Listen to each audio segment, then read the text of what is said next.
Month of July को, जी जुलाई के महीने में 2 मेजर ज़ोडिक साइंस हैं जिसमें कैप्रिकॉर्न और एक्वेरियस है। बिल्कुल। कैप्रिकॉर्नियंस को देखा जाए तो कैप्रिकॉर्नियन के एतबार से बेसिकली सबसे इम्पॉर्टेंट चीज़ है कि कौन सा ऐसा प्लानट है जो कि डायरेक्टली तौर के ऊपर कैप्रिकॉर्नियंस की सोच और माइंड के ऊपर हावी रहेगा। ठीक है। वो रिलेट करेगा कि आपका ये पूरा महीना किस तरह का रहेगा। जी। और सेकंड चीज़ है कि कैप्रिकॉर्नियंस का अपना माइंड का रूलिंग प्लानट जो कि सैटर्न है, उसकी प्लेसमेंट कहाँ पे है, फिर वो किन किन हाउसेस को देख रहा है।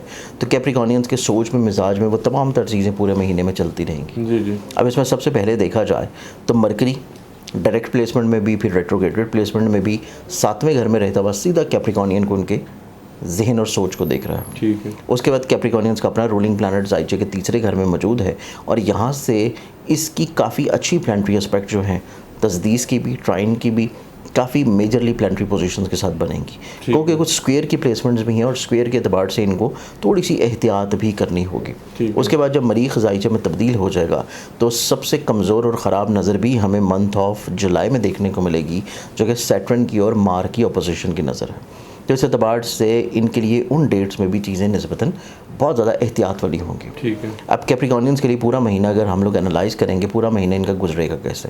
कैप्रिकॉर्नियंस के लिए जो इब्तदा का हफ़्ता है, पहला हफ़्ता ज़हनी तौर के ऊपर कुशादगी की तरफ आएगा, पॉजिटिविटी की तरफ आएगा, नए आइडियाज़ की तरफ आएगा, नई सोचों की तरफ आएगा, इमोशनली तौर के ऊपर बड़े वेल कनेक्टेड होंगे, बैलेंस्ड होंगे। 9वें घर का ताल्लुक स्पिरिचुअलिटी से है और 9वें घर का मालिक है मरकरी। इस एतबार से मज़हब, रूहानियत, स्पिरिचुअलिटी की तरफ इंक्लाइंड होंगे, फलाही कामों की तरफ ये रग़बत रखेंगे, हायर एजुकेशन, तालीम और इसके साथ साथ बिरून मुल्क सफ़र या हसूल वीज़ा के लिए भी कोशिशें करने की तरफ ये बहुत ज़्यादा तेज़ी इख्तियार करेंगे। इसके बाद सेकंड वीक में देखा जाए तो सेकंड वीक में जुपिटर की प्लेसमेंट इनके ज़ाइचे के 6ठे घर में होना काम की जगह के ऊपर इनकी इज़्ज़त और इम्पोर्टेंस को बढ़ाएगी। उसके बाद इब्तदाई तौर के ऊपर जुलाई के शुरू में ही वीनस का ज़ाइचे के 5वें घर में होना और फिर ज़ाइचे के 6ठे घर में चले जाना।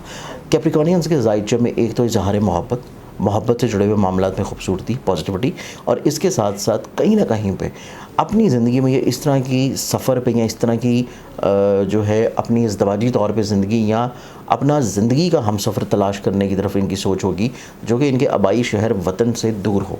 यानी कि इनकी ख्वाहिश ये होगी कि या तो ये हायर एजुकेशन के लिए बाहर चले जाएं या फिर ऐसे कैप्रिकॉर्नियंस जो कि शादी की ख्वाहिश रख रहे हैं तो ये थोड़ा सा एब्रॉड की तरफ इनकी सोच ज़्यादा राग़िब होगी इस महीने में, क्योंकि इनके ज़ाइचे में एब्रॉड का बिरून मुल्क का प्लानट रिलेट करता है रिलेशनशिप और मोहब्बत के अतबार से प्लानट को। ठीक है। इसके बाद देखा जाए तो इस एतबार से कैप्रिकॉर्नियंस के लिए इस महीने का जो 3रा हफ़्ता है वो थोड़ा सा एहतियात वाला होगा। 3रे हफ़्ते में कैप्रिकॉर्नियंस वालों की ज़िंदगी में जहाँ पे थोड़ा सा मून की 7वें घर की प्लेसमेंट कमज़ोर है, वहीं पे इनके ज़ाइचे के करियर के रूलिंग प्लानट की भी पोजीशन थोड़ी सी वीक होगी। और इसके साथ साथ जो पोजीशन की नज़र मैंने स्टार्टिंग में बताई थी वो कैप्रिकॉर्नियंस के लिए बनना, इनके मिजाज में जो 3rd वीक ऑफ जुलाई है थोड़ा सा स्ट्रेस, डिप्रेशन, एंग्जाइटी, जल्दबाजी और बिला वजह के वहम वसवसों को इनकी ज़िंदगी में जन्म देगा। और ये थोड़ा सा अब 3रे हफ़्ते जुलाई में अपनी ख्वाहिशात को ज़्यादा इंपॉर्टेंस देंगे और ख्वाहिशात को ज़्यादा इंपॉर्टेंस देना इनकी ज़िंदगी में कहीं ना कहीं पे इनकी फैमिली मेम्बर्स को लेट डाउन करेगा, इनकी कहीं ना कहीं पे जो करियर कारोबार से जुड़े हुए मामलात हैं उनको लेट डाउन करेगा और चीज़ें इनके 3रे हफ़्ते में थोड़ी सी एहतियात वाली हैं।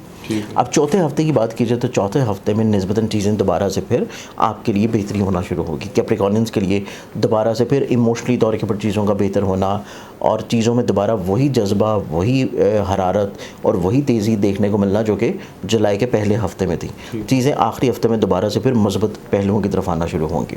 अब इसमें जो इनकी चीज़ें थोड़ा सा निस्बतन 3रे हफ़्ते में ख़राबी की तरफ हैं, वहाँ पे इनको सबसे ज़्यादा एक तो अपने ज़िंदगी में कमज़ोर फ़ैसलों से बचने की ज़रूरत है। ठीक है। इनकी ज़िंदगी में घर के मसाइल, परेशानी, प्रॉब्लम्स बढ़ते हुए नज़र आते हैं। हल्का एबाब दोस्तों के साथ बिला वजह की अपोजिशन, नाराज़गी, लड़ाइयाँ रह सकती हैं और ख्वाहिशात की बुनियाद के ऊपर पैसे का सराफ भी मुमकिन है। और इसके साथ साथ अगर ये कोई ऐसी डील कर रहे हैं जो कि प्रॉपर्टी में है, व्हीकल में है, एग्रीकल्चर में है या इनके सवारी से जुड़े हुए मसाइल भी हो सकते हैं कि पैसा कहीं ना कहीं पे ख़र्चे की सूरत में इनकी व्हीकल के ऊपर भी लगेगा। तो ये 3रा हफ़्ता मंथ ऑफ जुलाई का इनके एतबार से बहुत ज़्यादा केयरफुल है और इसी में इनको एहतियात और रेमेडीज़ भी करने की ज़रूरत है।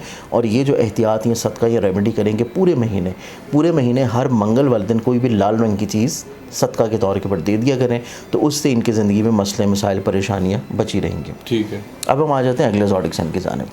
नेक्स्ट ज़ोडिक साइन आ जाता है एक्वेरियस बुर्ज तलब। और एक्वेरियंस वालों को अगर हम लोग देखें, एक्वेरियंस वालों के ज़ाइचे में इब्तदा में चाँद और मरीख डायरेक्टली 7वें घर से सीधा इनके जहन के घर को देख रहा है। उसके बाद अगर हम लोग देखें तो इनका अपना जहन का मालिक पैसे के घर में है, पैसे का मालिक 5वें घर में, इनाम, लॉटरी, मोहब्बत, औलाद के घर में, और वहाँ से जुपिटर पैसे के घर का मालिक 5वें घर में रहते हुए सीधा इनकी ख्वाहिशात और सोशल सर्कल को देख रहा है। इब्तदाई तौर के ऊपर यहाँ पे 7वें घर का मालिक सन भी मौजूद है, जिसने जुपिटर को थोड़ा सा कम्बस्ट किया हुआ है, लेकिन वीनस चौथे घर में इब्तदाई तौर पे मौजूद होना इस चीज़ को इंडिकेट करता है कि इनकी ज़िंदगी में जो पहले 2 हफ्ते हैं, जुलाई के पहले 2 हफ्ते यानी कि पहले 15 दिन, इनकी ज़िंदगी में घर के माहौल में खुशी होगी, सुकून होगा। इनको सवारी, ज़मीन, जायदाद, प्रॉपर्टी से जुड़े हुए जितने मसाइल या प्रॉब्लम्स हैं उनका सलूशन मिलना शुरू होगा। घर वालों के साथ इनकी अटैचमेंट, बॉन्डिंग अच्छी होना शुरू होगी। इनकी इज़्दिवाजी तौर के ऊपर ज़िंदगी में मोहब्बत नज़र आएगी और इस मोहब्बत का इजहार भी होगा बार बार। फिर इनकी ज़िंदगी में हल्का बाब में कुछ मुखलिस लोग होंगे, लेकिन अपनी सोशल सर्कल से ये बेनिफिट हासिल नहीं कर पाएंगे, यानी कि चीज़ें किसी न किसी वजह से डिले हो रही होंगी कि लोग इनको फ़ायदा देना चाह रहे हैं, लेकिन वो फ़ायदा किसी न किसी वजह से रुकावट या डिले की तरफ जा रहा है। तो उसके लिए इनको पहले 15 दिन में थोड़ी सी एहतियात और रेमेडी अपनाने की ज़रूरत है, ताकि जो डिले और हर्डल्स नज़र आ रहे हैं लोगों से फ़ायदा मिलने में, वो इनको किसी भी तौर के ऊपर प्रोलॉन्ग ना करें। एंड रेमेडी भी बता दीजिए। वो बिल्कुल मैं बताऊँगा। फिर उसके बाद इब्तदाई तौर के ऊपर देखा जाए तो मरीख डायरेक्टली तौर पर जहन के घर को नाजिर है इब्तदा में, तो पहला हफ़्ता इनको चाहिए कि जहाँ पे ये एक्टिव हैं, मुतहरिक हैं, पॉजिटिव हैं, कॉन्फिडेंट हैं, दलेरी है, शुजात है, कम वक्त में ज़्यादा चीज़ों को अंजाम देने की सलाहियत रखे हुए नज़र आते हैं। वहीं पे जुलाई के पहले हफ्ते में थोड़ा सा बहस व तकरार से रुके रहें, वरना वो बहस बढ़ेगी और बिलावजह लड़ाई की तरफ चली जाएगी। तो इस एतबार से इनकी ज़िंदगी के ये पहले 2 हफ्ते गुजरेंगे। अब हम आ जाते हैं तीसरे हफ्ते में। तीसरे हफ्ते में देखा जाए तो इनकी ज़िंदगी में काफ़ी हद तक ज़िंदगी में औलाद से जुड़े हुए मामलात में खूबसूरती का आ जाना, मोहब्बत से जुड़ी हुई जो छोटी छोटी मिसअंडरस्टैंडिंग या प्रॉब्लम्स इनकी तकरीबन को 2nd वीक ऑफ जुलाई से स्टार्ट होंगी। तो तीसरे और चौथे हफ्ते में जहाँ पे वो मिसअंडरस्टैंडिंग्स बढ़ रही हैं, वहीं पे वीनस का जायचे के 5वें घर में आना इनकी उन मुश्किलात को थोड़ा सा कम करना शुरू करेगा। जो हसासियत इनकी जज्बाती रिश्तों में होगी, औलाद से वाबस्ता रिश्तों में होगी, उनमें थोड़ी सी चीज़ें कमी की तरफ आएंगी। फिर उसके बाद देखा जाए तो इनकी जायचे में निस्बतन जो जुलाई का तीसरा और चौथा हफ्ता है, उनको अपने करियर के एतबार से चीज़ों को एकदम से तब्दील, मोल्ड या स्विच करने की तरफ चीज़ों को नहीं लेके जाना चाहिए, क्योंकि करियर का रूलिंग प्लानट और हिम्मत, हौसले, कॉन्फिडेंस का प्लानट जब इनके जायचे में तीसरे और चौथे हफ्ते में जायचे के 8वें घर में कमज़ोर होगा, तो ये अपने करियर की अनस्टेबिलिटी जो है वो महसूस कर सकते हैं। इनका थोड़ा सा मोराल जो है वो कम हो सकता है, या ये अपनी ज़िंदगी में अगर चीज़ों को थोड़ा तब्दील करेंगे तो वो तब्दीली एकदम से इनको रास नहीं आएगी। उस तब्दीली की वजह से कहीं ना कहीं में मसाइल, प्रॉब्लम्स इनको ज़िंदगी में हो सकते हैं। तो इनको चाहिए कि जो चीज़ें इन्होंने पहले 2 हफ्तों में लेकर चल रहे हैं, तीसरा चौथा हफ्ता भी उसी चीज़ को लेकर चलें। कंटिन्यूटी के साथ चलें, मुस्तकिल मिजाजी की तरफ चलें, चीज़ों को रोके नहीं, तब्दील ना करें, वरना बिला वजह इनका मोराल, कॉन्फिडेंस लेवल डाउन होगा। और सबसे इंपॉर्टेंट चीज़ ये है कि अगर ये मंथ ऑफ जुलाई के तीसरे चौथे हफ्ते में ट्रैवल कर रहे हैं, तो वो ट्रैवल इनका बगैर सदका के नहीं होना चाहिए।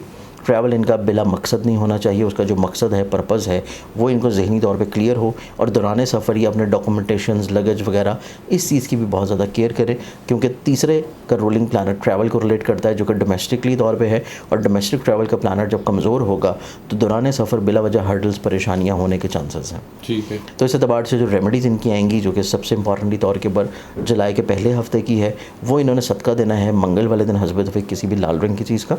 फिर उसके बाद जो मंथ ऑफ जुलाई के आखिरी 2 हफ्ते हैं, उसमें जो ये सदका अपना देंगे वो इनका होगा हफ्ते वाले दिन।